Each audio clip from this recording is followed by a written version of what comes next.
Joining us now is the former airline pilot, well known for being at the controls for the miracle landing on the Hudson River, Sully, who is also the former ambassador of the U.S. to the International Civil Aviation Organization.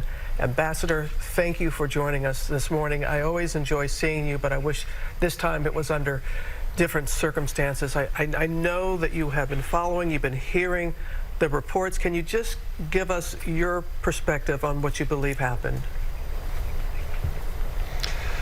We don't know yet. The investigation may take a year, but the NTSB investigators will find the probable cause and the contributing factors.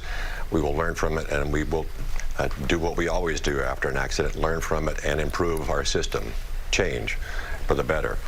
What seems apparent from the air traffic control communications is that the airplanes were able to see each other, at least one was able to see the other, and the air traffic controller was able to relieve himself of the requirement to have him separate the airplanes, and the pilots would have to separate from each other visually by identifying the other aircraft and staying a safe distance away. And obviously at some point, separation was tragically lost. It was, and given your decades of flying experience, you know, folks are just scratching their head and they're saying, Sully, how could something like this happen? How could it happen?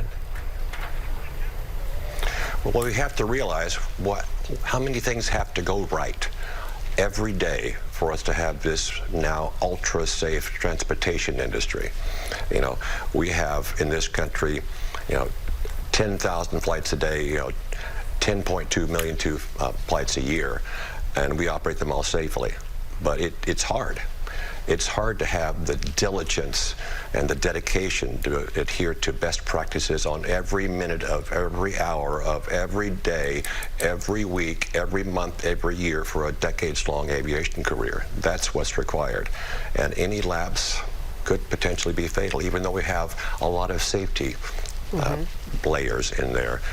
If all the dominoes line up in the wrong way, we can have, on rare occasions, a catastrophic event. And it's important to know that given it enough time, given enough flights, given enough flight hours, eventually whatever can happen will happen unless we work very hard to prevent every incident from turning into an accident. And I know that is the goal. That is the goal. Can you talk a little bit more about Reagan National Airport? We've heard about the congested airspace, but also the runway and landing there at Reagan and on this particular runway. Can you give us some insight there?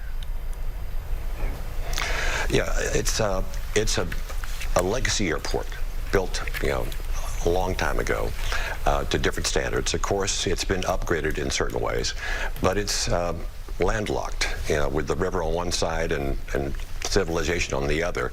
There's not much room for expansion to make the runways longer or to have larger safety areas. And it's kind of a special airport that pilots need to have unique training on to fly in and out of if you're an airline pilot.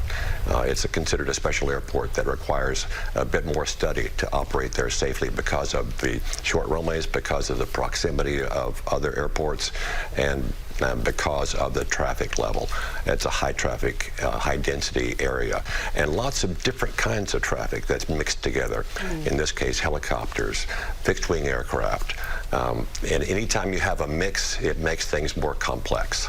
We only have a few seconds left. Airline safety. I know that is paramount on your mind and the minds of many, and you can understand with all the near misses that we've been having, the apprehension of the public. How can you make them be rest assured about airline safety? That the chances of any one of us being in an airline crash is infinitesimal.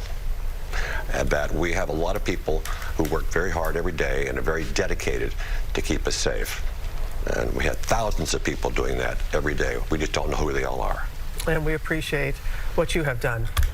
Ambassador Sullenberger, thank you so very much. Always appreciate your insight and perspective. It's very reassuring. You take care, sir. Thank you. Thank you. Bye.